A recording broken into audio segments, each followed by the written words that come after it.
We were on a bike trip just down the street from my home, and there was this really big hill that we would always race up. And intuitively, that same kind of stillness came over me, but more of a voice that said, let your brother win. And so I let my brother go up ahead and get to the top of the hill before me. And I was behind him, and I heard a car. I didn't really think anything of it because we live in a very quiet neighborhood. And I kept hearing it approach faster and faster until I turned around at just enough time to put my right hand out. And I was literally run over by a 4x4 Toyota truck from a neighbor looking at his lawn thinking he needed to mow it and just didn't see me. This is Andrew Petty is Dying, where we tap into the power of our mortality to become the people we were made to be and live the lives we were made to live. I'm your host, Andrew Petty, and I'm dying. I hate to say it, but so are you. How do you answer life's three big questions? First posed on this podcast in episode 18 by coroner Rob Ryg. Where did we come from? What's this life for?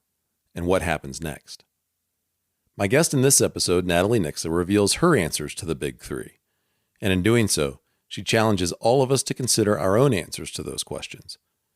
Natalie's answers are far from conventional, and therein lies some of the gold in this episode.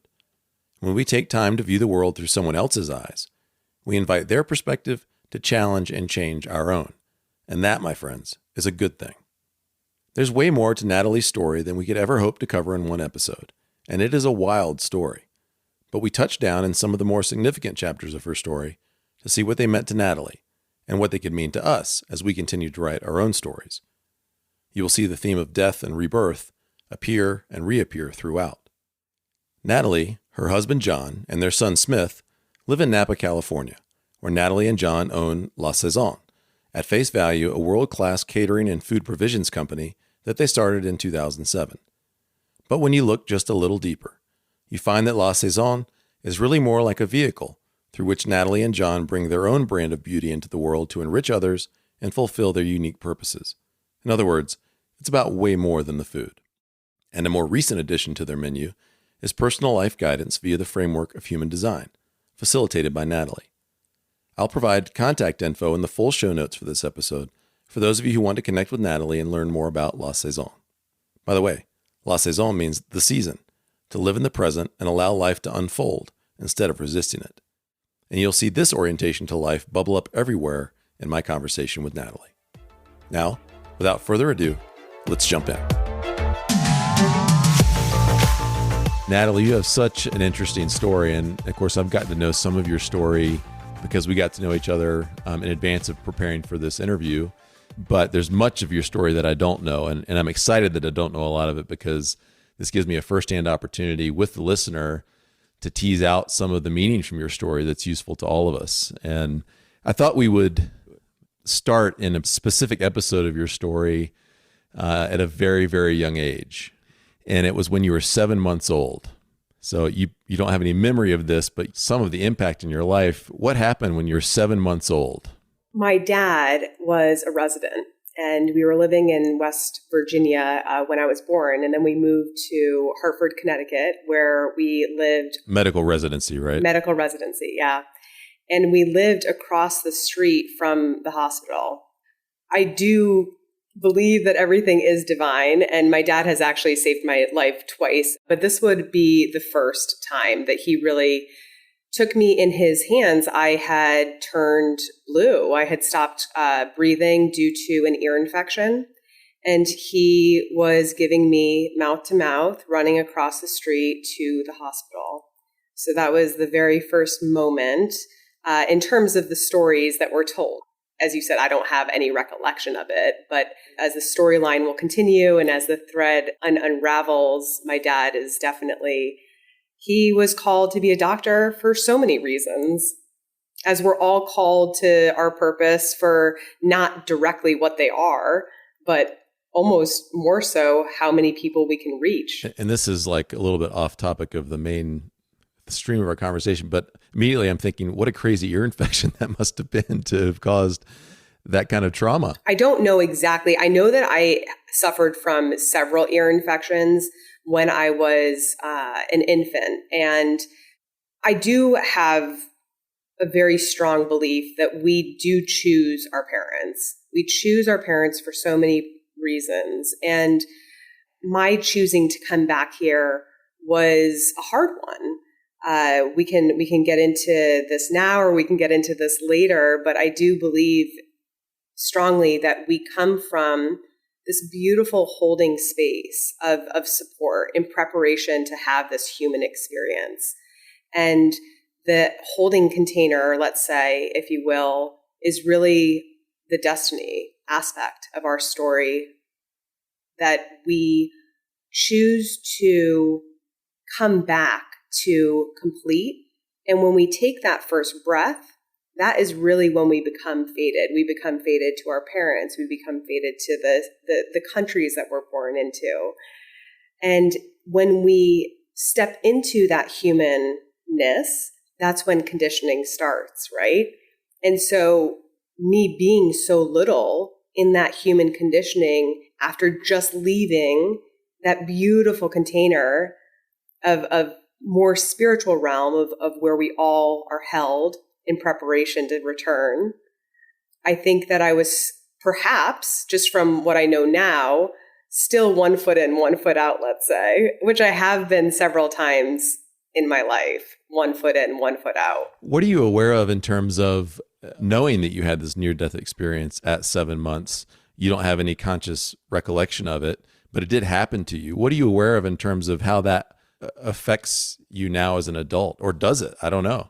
That makes perfect sense to me, because hindsight it holds so much information. When we are able to look back with sight, on past situations, we get to connect so many dots that we wouldn't necessarily be able to connect future casting per se, right? So we can hope for things in the future, but we actually don't ever have full control of what happens in the future. Whereas when you look at hindsight, you can actually see how everything aligns and connects to one another in the exact dots and timeline that is divinely meant to. So when I look back to that story, and as I just said, I have been 1 foot in and 1 foot out for a large majority of my life, of questioning whether I can really handle this humanness, this experience. That might be as good a place as any then to jump ahead 16 years and 5 months, if I'm doing my math right, to when you were 17. And I don't know much about this chapter, this episode in your story at all, but you mentioned to me that this was another encounter with mortality, or at least a close encounter with mortality. What was happening at 17? So I'll back up just a bit, because I do feel that we choose our parents. So the parents that we choose offer different challenges or skill sets. And thankfully, my parents always listened to me. And I was a part of a group, just, as any child, that was advanced. We were very, fast and just kind of very much into discovering and exploring and somewhat dangerous kind of situations. Is this a social group? Is this an academic group? What kind of group are you talking about? Like junior high school. Your peer group? Just my group of peers. Yeah. And I always hung out with older kids and things come with that. And I had this kind of just overwhelming sense that I wanted to not go to the high school that they were going to. I literally woke up and I begged to just go to a different high school. And my parents listened to that call. And within 2 months, I was literally boarding at an all-girl private school, which was not a part of my family's history. We all went to, everyone went to public school. Private school was just not something that was passed down per se. And during this private school education, I had an opportunity to attend a mountain school, is what it was referred to as. It's called the High Mountain Institute in Leadville, Colorado. And it was a spring semester away. And It was away from everything that I knew to be true, right? From all of my conditioning. And I got on a plane and I flew to Colorado and I spent a semester backpacking and studying in the mountains. Sounds amazing. It was truly, I mean, if I could gift anything to every child in the world, it would be that, for so many reasons. And when you say that, do you mean Leadville specifically, or do you mean an experience like that at that time, or something different? I mean, I would definitely be biased towards Leadville just because I feel that they really have it down in terms of understanding the value of education and the value of outdoor education and wilderness and gear, and really understanding adolescent minds and integrating it all. One of the expeditions on that trip, I was always a strong leader. So one of the expeditions, I had a 70-pound pack on my back with a 30-pound sled behind me. And we would be literally just cross country, trekking to our next destination. And this was a winter trek, so we would be building igloos and we would be sleeping, and everything about the situation included snow. So you would be sweating and then you would be chilled, sweating, chilled. And usually the expeditions were about 3 weeks at a time. Amazing. It sounds amazing. Gosh, that's awesome. Keep going. Yeah. I'm just drooling as I think about it. During that expedition, I ultimately had this moment that was so unbelievably profound where time stopped. It literally, I looked up and out and it was silent and everything was outrageously stunning.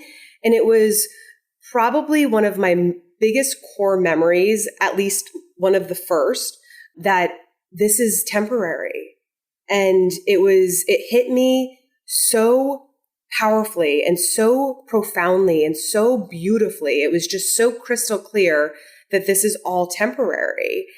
When I got home, my brother is 9 years younger than me. So I was always a role model to him in the sense that he looked up to me, and I was older, and I just loved bringing him along wherever we would play and go. And so we were on a bike trip just down the street from my home. And there was this really big hill that we would always race up. And intuitively, that same kind of stillness came over me, but more of a voice that said, let your brother win. And so I let my brother go up ahead and get to the top of the hill before me. And I was behind him, and I heard a car. I didn't really think anything of it because we live in a very quiet neighborhood. And I kept hearing it approach faster and faster until I turned around at just enough time to put my right hand out. And I was literally run over by a 4x4 Toyota truck from a neighbor looking at his lawn thinking he needed to mow it and just didn't see me. And so that was a moment where the entire right side of me was completely broken. And my brother ran to my home, which was just, maybe 500 feet away. And thankfully, my dad was home and my whole head was open. So I remember my dad putting his hand underneath the flap of my skin, making sure that my skull hadn't had any fractures. And again, picking me up, taking me to the ambulance and getting me to the hospital and, making sure I was stitched up and all taken care of. But what that symbolized from my Colorado experience was I had jumped back into the conditioning of my busyness without really skipping a beat, as we do often. And what that accident allowed for me to see is that we experience things, and it's so much better to offer moments to integrate what we've experienced versus just skip through and jump to the next. What does that mean? Can you put that cookie on the bottom shelf? What does that mean? Yeah, so I had come back from Colorado, and I was not the Natalie that I was before I left. And that's okay. That's beautiful. I think that so often we don't allow ourselves to change. We don't allow ourselves to have profound experiences for fear of, God knows which direction you could take. And when I got home, I had already started planning some of the things with some of the friends that were pre-Colorado. They weren't necessarily in line with what life had for me, forecasting. And it almost stopped me in my tracks. Well, it actually quite literally stopped me in my tracks. I couldn't walk for 2 months. And it strikes me that, I had a conversation with your dad because he saw his daughter almost die twice in his arms. I mean, what a crazy experience for him to have had. I mean, certainly that shaped him in some ways that were indelible. Absolutely. And I don't think that my dad would necessarily say, I think that he is humbled to be a doctor. I don't think that anyone is ever equipped with that kind of just like emotional request, right? Because it's not just the surgical hands, it's the empathetic heart of also being a father and seeing your child in pain. What are you aware of that was different about you after that event? And what part of that has endured into adulthood for you post being run over by a truck? That's a great question. I would say that mortality as a motivator is really something that you underline in almost every episode. I've already drank the petty Kool-Aid for this podcast. I will just say that right now. This life is truly so miraculous, and it's the human body is extraordinary also, but also life is happening for us. Every single scenario, even though it was so hard. I remember doing one-arm push-ups all summer long because I was determined to get back on the field hockey team. And my brother saw that, right? That I did that out of just pure willingness and drive of desire. And that is like the human spirit, right? I think that everything that I've achieved thus far in my life is that same spirit of, you're not going to get in my way. I have a finite amount of time. There is no time to rush, but also I have one temple and I'm going to take care of it. And my temple is my body. And where do you feel like that came from, that conviction? Because it sounds like it's been part of Natalie for as long as you can remember. There may have been events that sort of highlighted it or accentuated it or amplified it, but where do you think that came from? I mean, I feel like we could probably in the show notes have so many references to so many people. I don't think that any one person, when you look at them, is who they are without so many people, right? So it starts with my mom and my dad, who are extraordinary. And then it, extends to me being the middle child and having siblings and grandparents that actually are still alive, that are just, my son has 4 great grandparents.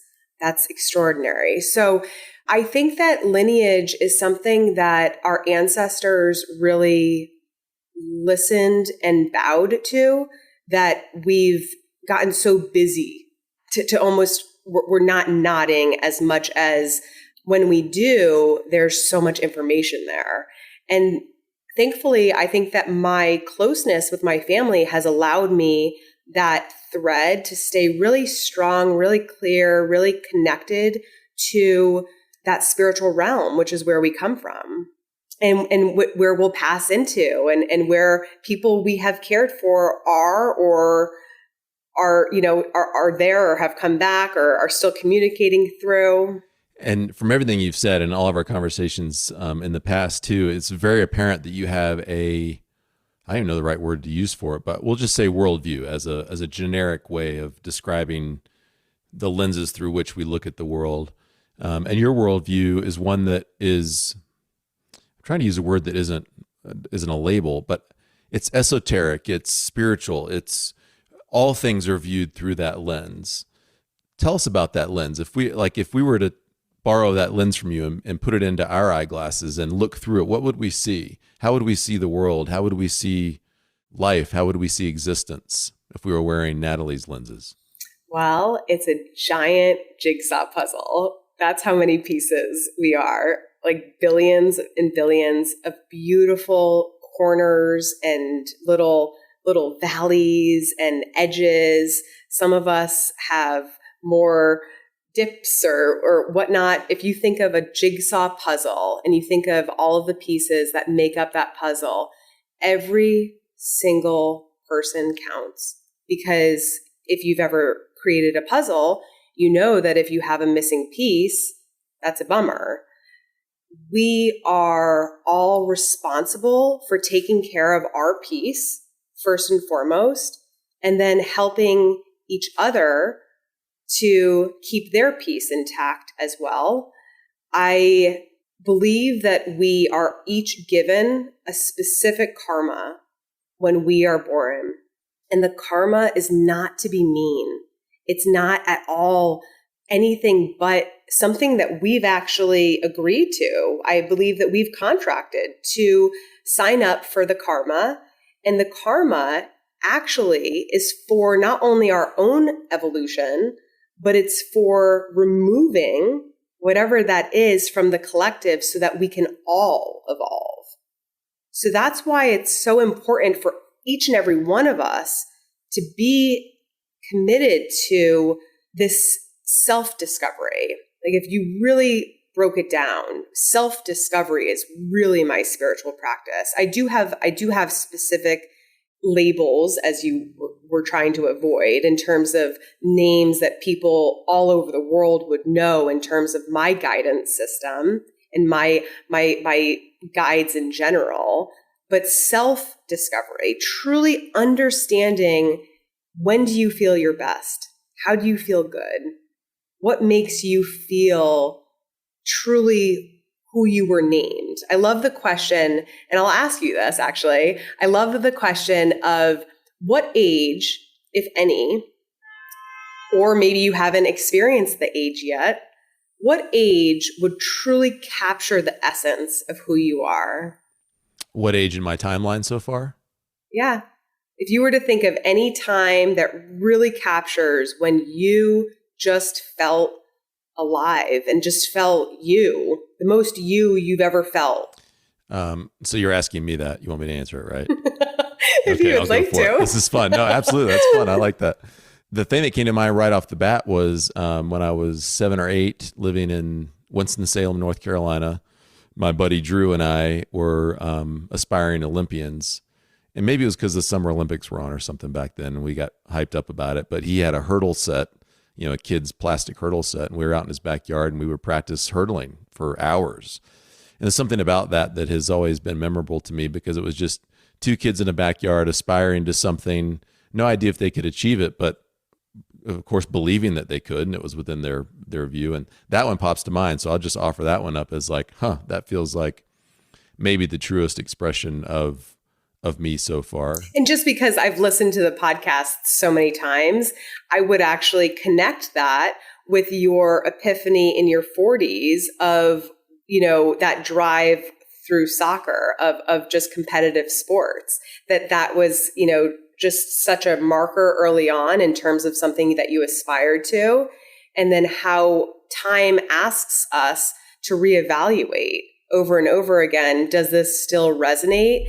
And sometimes those are like the mini deaths that we talk about that are so necessary in order for us to release that, proverbial sandbag on the hot air balloon so that we can continue to rise and continue to be light instead of being, weighed down by things of the past that may not serve us or may not even be representative of what we want anymore. Yeah. And I think one of the reasons why that image comes to mind for me from 7 or 8 years old is because it's one of the last times I can remember where I was unselfconsciously childlike. And I think part of the story of my adulthood has been working hard to recapture the childlikeness that's good to recapture in as an adult, but they got lost along the way. And of course, my challenges with anxiety have been a big part of that, because it suppressed so much of just the abandon and the exuberance that we can demonstrate when we're going into life with more childlikeness. So that's been a large part of my adult story, is recapturing that. Not going back to being a kid, but pulling childlikeness into adulthood. Oh, absolutely. Because that is stillness. When we're in that childlike flow, we're not necessarily aware of time. And when we can get into that space where we don't care what's next, it's a beautiful space. Yeah, totally. Good question. I like that one. What about you? 17. 17. Because? It was that moment when I saw that it's all temporary, and that has been my biggest key. I feel like I was given an insight into a piece of this puzzle that I can't unsee. Very cool. And you use the word karma, and if I'm reading between the lines correctly, it's almost like the contract or the mandate that one person is given specifically in this life, and it ends up being the borders of their jigsaw piece or their puzzle piece. That karma sort of defines it. Is that correct usage in the way that you're using the word karma? That's a really interesting way of looking at it. And by the way, I have very little firsthand knowledge of the concept of karma and what that means to different people. So you're helping me to understand better in your specific case. And the thing is every bit of knowledge, like I said, all of who we are is passed down. It's all interpreted, right? It's all opinions. But similar to language, we are energetic beings. So we, as an energetic being, the way that we actually express in terms of communication is through vibration. And when you're on the path that you are meant to be on, magical things just happen. People come into play. You hear the right song. You might see a fun number. Things just flow because... Did you say see a fun number? Yeah. Like what? What does that mean? My whole family, it started with my parents. They were married on July 31st. And so 3 and 7 are always numbers that come up with my family. And whenever we see that number, it's just something that it's not a big deal. It's more of just a nod to say you're supported. People look at 1111 often as an angel number. People look at, different, that's a whole nother conversation and modality, if you will, because there's opinions, right? There's always opinions when it comes to any sort of tool that works for one and may be woo-woo to another. For my family, it's always been a supportive tool. I really agree with you, by the way, about this jigsaw puzzle idea, just that each of us is a special puzzle piece that fits into the puzzle of humanity and what we all collectively do in the world, that what we individually contribute to what we as humans do in the world. And I also really agree with you that when we're in alignment with or moving closer to alignment with what we were specifically made to do, then all bets are off how many cool and unusual and serendipitous things can happen. And I think you use your own language and your own way of describing those things. I use mine, others use theirs. The idea of manifesting things and intentions and all that. Jordan Peterson, who comes from an academic setting and is someone that I very much appreciate these days, talks about the fact that when you set your sights on a bright point on the horizon and begin to move toward it, then your brain and your brain especially begins to feed you information that's only really relevant to achievement of that thing, which helps us understand why manifesting things in the world is such a thing, even from a neuropsychological perspective, because when we're moving toward the things that we're especially and uniquely meant to move toward, then the world does begin somehow to support that cause in ways that we couldn't ever have planned or scripted or ordained on our own. And that's a large part of why I'm so bent on helping as many people as I can understand themselves better, enjoy themselves more, and live the life they were made to live. Because I think when we change our own lives, when we have the courage to change our own life in one little way towards that thing that is uniquely meant for us, then it changes our world, which in turn changes the world. I think there's a lot at stake here. And what did you say that your something is self-discovery? Well, I was saying that self-discovery is truly my spiritual practice. But what you were just saying is that ripple. So we are a part of an unfathomably large cosmo, which we would all agree to, right? That there are known...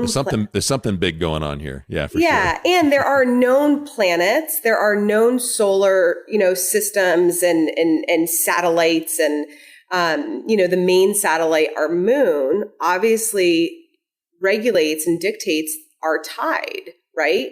And so when you were saying how you are so just determined to impact, that impact is a vibration. It can be one person, and one person is enough.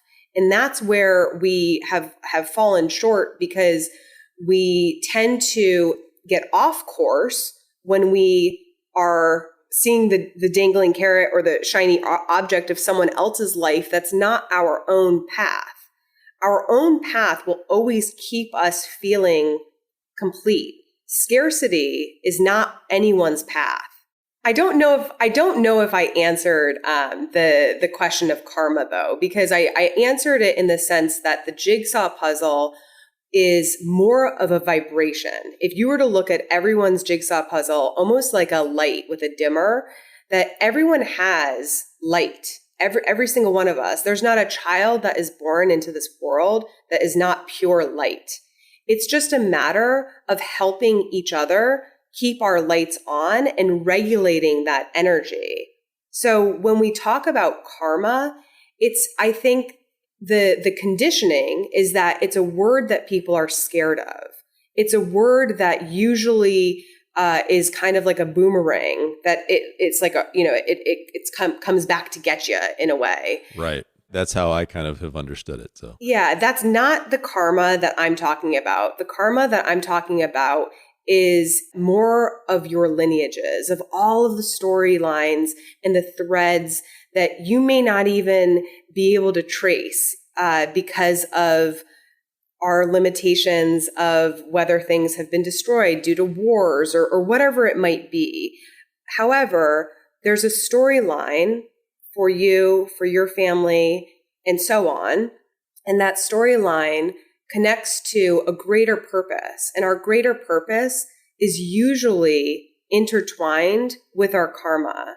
And so you are always saying our stories and our purpose in the world are inseparable. That's exactly correct. I want to hit the self-discovery piece again a little bit, because that's a big deal, I think, to both of us. And to me it is, because the more I've worked with folks and worked on myself and seen the ripple effect of self-discovery, the more I've become persuaded that what we think is often really complex can be dramatically simplified. I mean, we live in this global digital age now where the world is at your doorstep. Anytime you pick up your phone, anytime you open up your laptop, the world's beating down your door, trying to get its message to you, whatever that might be. And I'm not saying the world's message is always bad. I'm just saying it's always on. And if we're tuning into it a lot, then it can become overwhelming, because who am I and what do I do in this world? And the last episode of the podcast was about that, the global fish pond crisis. And if we can really discipline ourselves to say, no, my primary job is intentional self-discovery, in other words, to determine what kind of human I am, what kind of life I was made to live, and to go and live that life as well as I can. And then touching back on your concept of humanity as a jigsaw puzzle, man, I want to know what piece I am and what place in that puzzle I have. And I want to fit that piece. Number one, because that's super rewarding personally to realize as a human, I think I'm on my path. I think I've found my slot in the puzzle. This is kind of who I am and what I do in the world. That's super rewarding just on an individual basis. But then, because when you fit your part, the rest of the world fit your piece into the puzzle, the rest of the world can function more as intended. And there's a lot of brokenness in the world. And so if any of us was just to become a little bit more intent today on understanding the kind of human we are and what we're made to do in this world, and took some action on that, then I do believe that we're actually helping the world to heal. And we're at least helping our world to heal, because when I'm a little bit more of who I was truly made to be, then I'm impacting everyone around me within my innermost circles more positively. And just like you said, we're part of this great cosmos, some of which is known, much of which isn't. There's a lot going on here, and each of our lives is of extreme, untold importance. Even as there have been trillions, I don't know if it's trillions, but at least multiple billions of humans that have lived throughout history, ours right now is especially important. Hence like why mortality is so important. Let's remember that our existence as we currently know it will end at some point in the relatively near future, actually.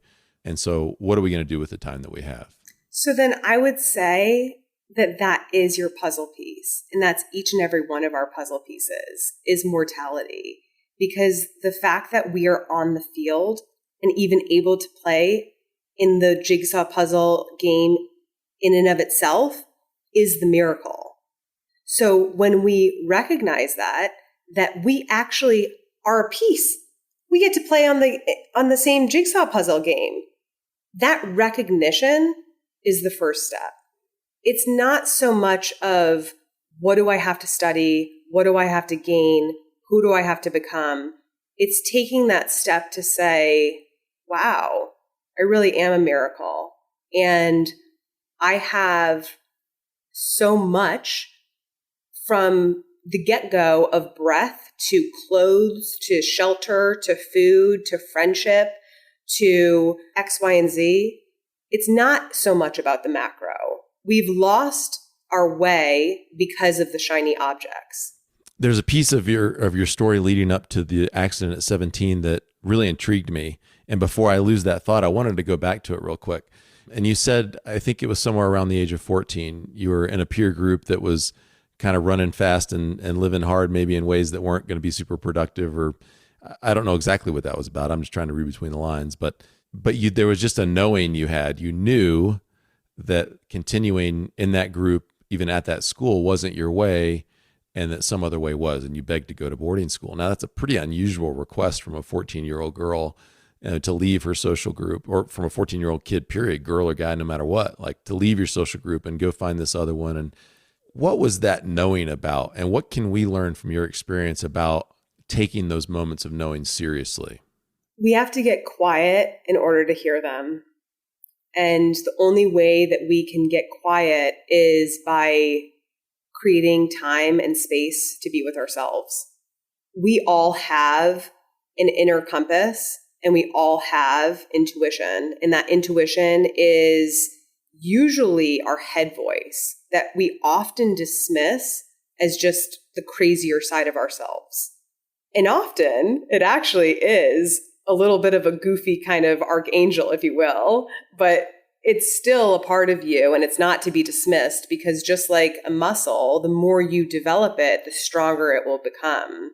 Thankfully, I really knew that something wasn't going to be as smooth as even though smooth isn't the right word, the trajectory of my path was something significant. And I knew that if I were to stay, I wouldn't be able to achieve where I needed to go and what I needed to discover. I think that we all feel uncomfortable often. And Brene Brown has a great quote of choosing discomfort over resentment. And if you want to break that down, what that really means is we are in situations where it's not comfortable to choose being selfish. We are not told that being selfish is a noble act. We are told that being of service to others is a noble act. But until we are in a position of really being able to take care of ourselves, we really are not ready to be in service to others. So if we can choose discomfort, and for me in this example, the discomfort was my friends. I mean, it was the biggest slap in the face and they had no idea it was coming. They didn't even understand it. But I had given them so much and I knew that it would just be taken. It would just continue to be taken. I didn't know if I could continue to give while also filling my container. I wanted to be able to fill my container so that I could continue to give in similar boats that we're in, that we love helping. We love being a part of turning each other's lights on. It's just astounding to me that at 14 you had the wherewithal. Again, you have the benefit of adult hindsight to understand better what was happening for you, but somehow at 14 it was registering enough that, gosh, I don't like this term, ROI. The energy given out by you was not going to be returned substantially enough. And it's just astounding to me that at 14 you were able to make that call, that there was some level of knowing within you that was significant enough to make a call like that.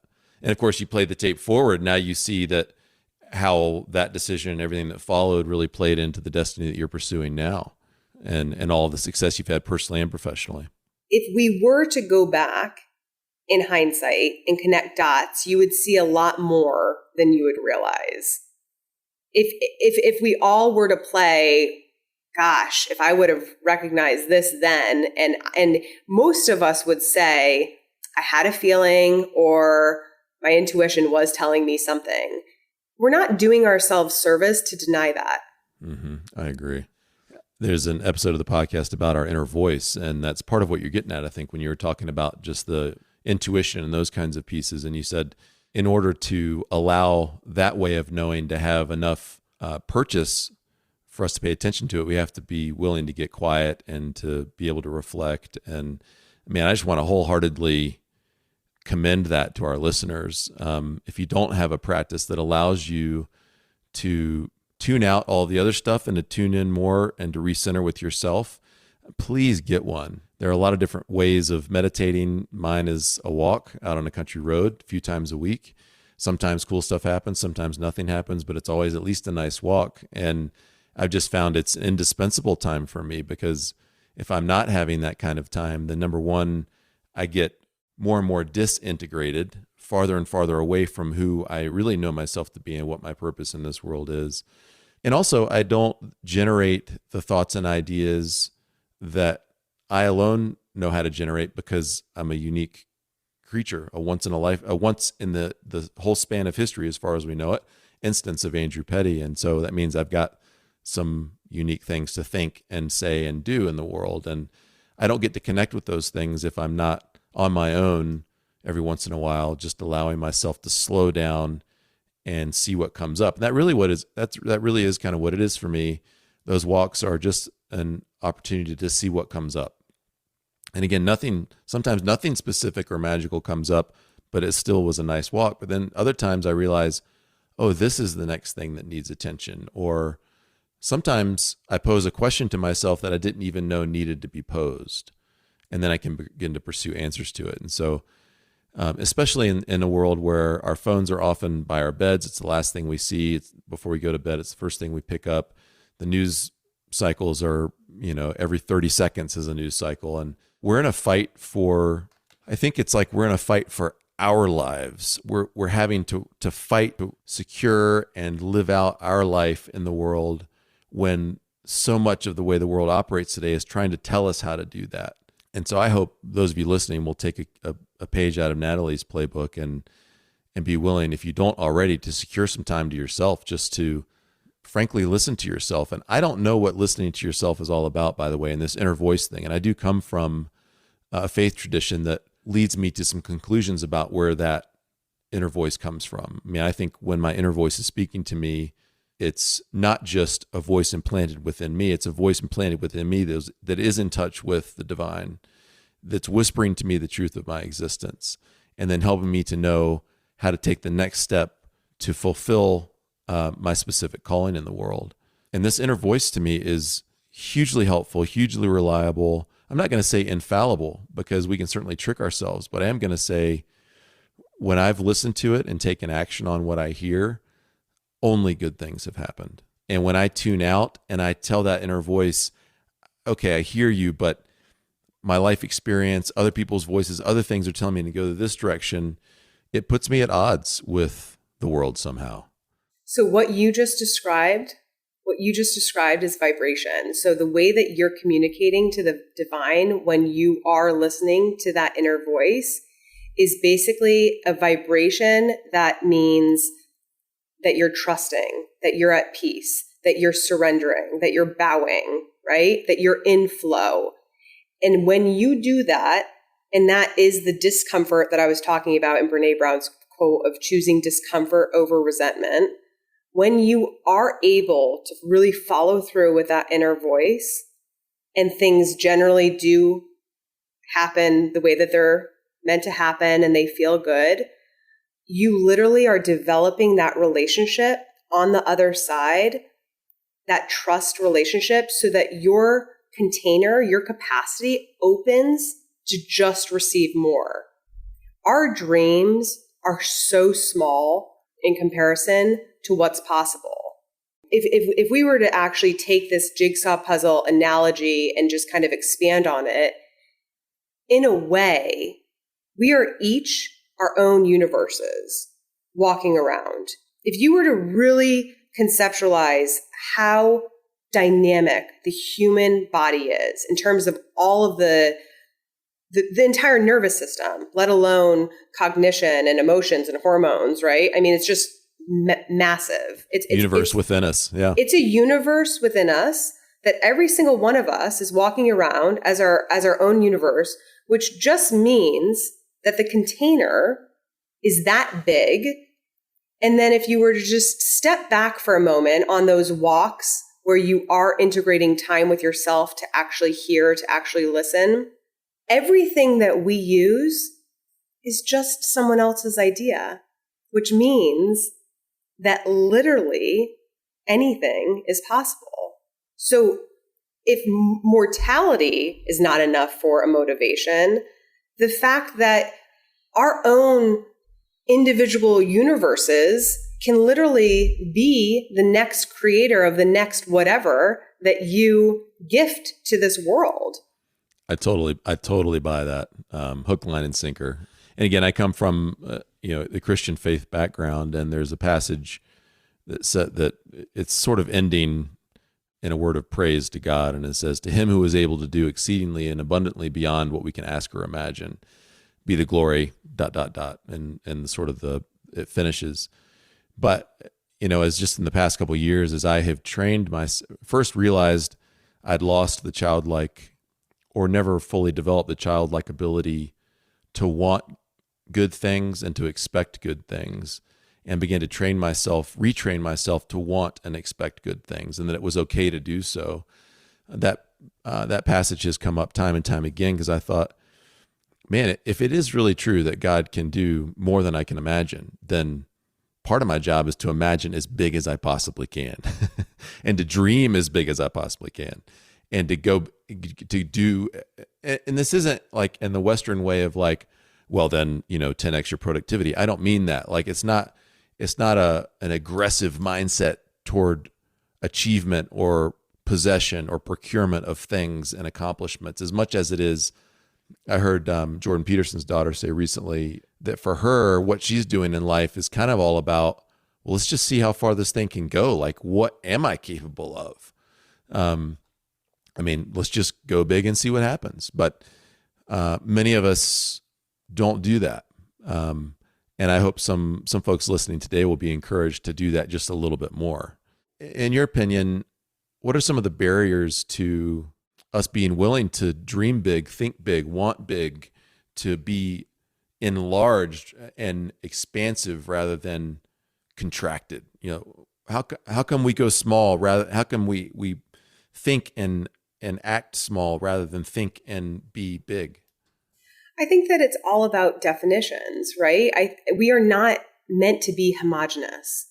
We are meant to be our individualized, specialized selves. Our uniqueness is the magic, is really our superpower of what is it that you particularly bring, what is it that I particularly bring to this moment that we're all sharing the same air, the same water. I don't care if you live across the world. We're still sharing the same air and the same water in the same moment in this 2021 cycle, right? It's more so what makes you feel good versus comparing to what others are doing. Some people are here to do really, really momentous things, and others are here to do things that are unbelievably noble, unbelievably honorable in the quiet rooms of sick individuals, right? How do you compare those? It's not up to us to compare. It goes back to that energetic vibration of ripple. How does it impact the collective? Yeah, and I think we don't always know. And it means being flexible in our definition of momentous too, because one could argue that what someone achieves on the global scale and is visible to everyone is momentous by one standard, and the patient compassionate caregiving of a nurse or a doctor in a patient's room is equally momentous. We don't know exactly how to measure the value of those things. And it's not necessary that we do, I think, either. And that's part of the magic of making self-discovery a priority, is that we can't know, nor do we need to know, what the results will be from us more fully expressing our one existence in the world. But we can rest assured that there is significance within each of us as we continue to express ourselves as fully as we can. And that's good and right. And that simplifies it, I think, because you know what? You go be you, and I'm going to be me. And when we're acting in our own best interests, and you and I think, talked about this offline in a previous conversation, that when we act in our best interest truly, then it does end up being in the best interest of those around us in the world too. Because acting in our best interest means meeting human needs that we have that are right and good, like needs for healthy relationships, like needs for productive work in the world. And when we're pursuing those things, it produces other good things in the world. And you might say, well, if someone chooses just to act in their own best interests, then that becomes profoundly selfish in the most negative ways. And I would say, and I think you agreed when we were talking about this, that if I act in profoundly negatively selfish ways, then it's not actually in my best interest, because that produces isolation, it produces ostracization, it produces fragmented relationships, and leaves me alone and destitute at the end of the day. And that's an extreme example, but it's more evidence that becoming who we were made to be is a super valuable pursuit, because each of us kind of has a unique blueprint to build out in this world. It's so funny that we always go to the extremes too. We forebode joy a lot. Why isn't it enough to just be okay being the example of your best self? And when you're the example of your best self, you give other people permission to be the example of their best selves. Yeah, well said. Oh man, I always hated at this point, because we're, at like 7 minutes, and I know it's probably a good time to start winding it down, but I don't want to wind it down every time that I reach this point, because there's so much more to cover. But we're going to, because I want to be respectful of my listeners' ears and attention, and know that we can always have more conversations. But I do want to ask in closing 2 questions. And the first would be, what other episode or chapter in your life has been especially impactful in shaping your understanding of yourself and the world and this life that we're living? That would be the first question. Well, that's a little bit of a long answer. I will try to be as concise as possible. Life is revealing to us constantly where we are and are not free. And I met a beautiful young gentleman in college who loved me and wanted to marry me. And we ultimately started a business together. And that business was started out of a whole another series of pain, if you will. That is another conversation. But we got to a point in our relationship where he really wanted children. And I, for so many years, just kind of pushed it back because I now, from hindsight's chair, can see that there was a lot of pain that I needed to experience in order to be gifted the true, from my perspective, the greatest honor you can hold is really to birth life onto this planet. I had to go back to those junior high years through suppressed memories of painful situations, of sexual abuse, of just really uncomfortable, painful memories through various miscarriages before I was able to hold my child to term until his birthday. And as you, again, sitting in the chair of hindsight, as you said earlier, what makes that experience the one that came to mind? You know, and that was not just one experience. All of that led up to you being able to hold your child, and you went way back in your timeline for that experience to have been as profound as it was. So what was so profound about it for you?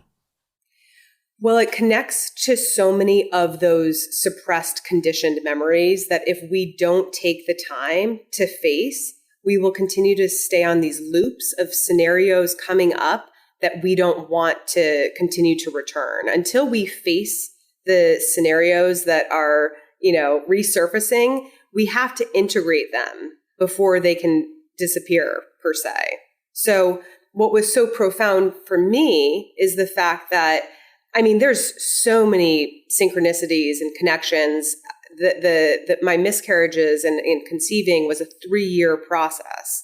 So it wasn't as though it was just, within a few months.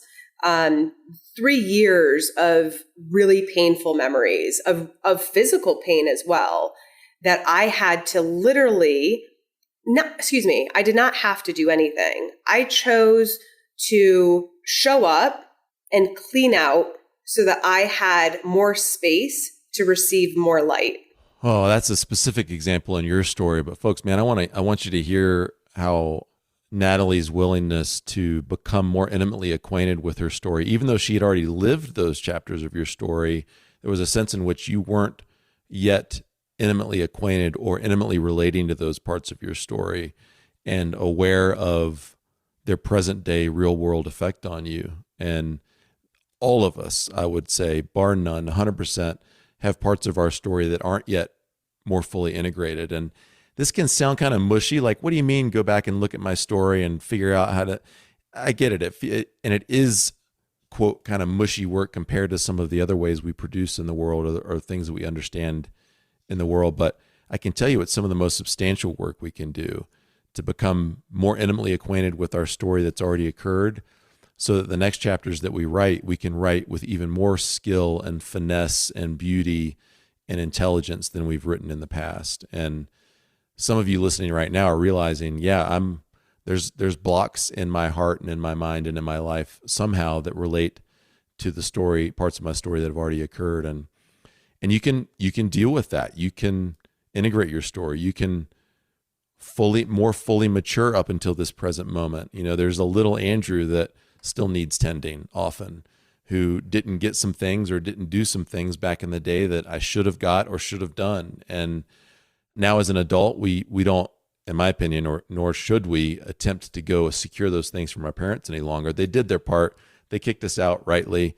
Now we're on our own. And so it's up to us to parent ourselves to maturity. And it sounds like in the trial of pursuing having a child, you had to parent yourself back through some chapters of your story that were holding you back. And it's a brilliant and it's a beautiful example. I'm so glad that you now have your son in front of you as a physical witness to that part of your story, and also to the new life that process brought, literal new life and spiritual, metaphorical real life as well. New life, rather. And hopefully the listeners will be able to, keep up with this timeline, but just so that you understand, because I did not remember a lot of what happened to me in junior high school. So when I actually allowed myself to surrender to what my husband was wanting for our family, it was only after an emergency appendectomy where the doctor said that if we hadn't caught it, I would have been sterile. And so I woke up and I said, I'm ready to try. And it was a 3-year process with a lot of memories that came back to me. And it was also a time where I became not sober in the sense that I had, I chose to just not have substance in my life. And so when I chose to not have any substance in my life, the subconscious memories that came back to me were profound. Wow. My goodness, a lot more to be discussed there for sure. Thanks for sharing that, by the way, in the service of our listeners. That's a lot of your story to be willing to share. I appreciate that. And there's other parts of your story. You and your husband have experienced 5 fire evacuations within a 7-year period. It was reversed. Oh, 7 evacuations in a 5-year period? Oh my goodness. That's even worse. And there's way more to your story than we've touched on today, but we'll leave it at that for now and maybe come back and revisit some of it again. I appreciate your time. And the final question I want to leave you with to answer is, what do you hope that we get from your story? If you could tie it all up in a bow and deliver something of value to each of us from your perspective, and we would get that message perfectly, what would it be? Life is happening for us. There are messages everywhere, and to slow down, to laugh at them, because the messages are intended to help us. We are only here for such a short period, and it is the greatest gift to be in the human body. Awesome. That's a great place to end. And folks, I want you to remember that you are going to die, but you're not dead yet. So get after it. Our unique stories and our unique purposes in the world are inseparable. Natalie's story is another demonstration of that truth. How well do you know your own story? I mean, really know your story, like you know your best friend, your spouse, or your significant other. You may be able to identify the dots on your timeline, but some of those dots from the past are wreaking havoc in your present and blocking you from the future you could have because you don't yet know them intimately. And often, it's because they feel like enemies to be held at arm's length rather than friends to be embraced. Until we embrace them, they will remain enemies indeed, standing defiantly, if not secretly, between us and our full potential. Natalie's story landed differently for each one of you listening.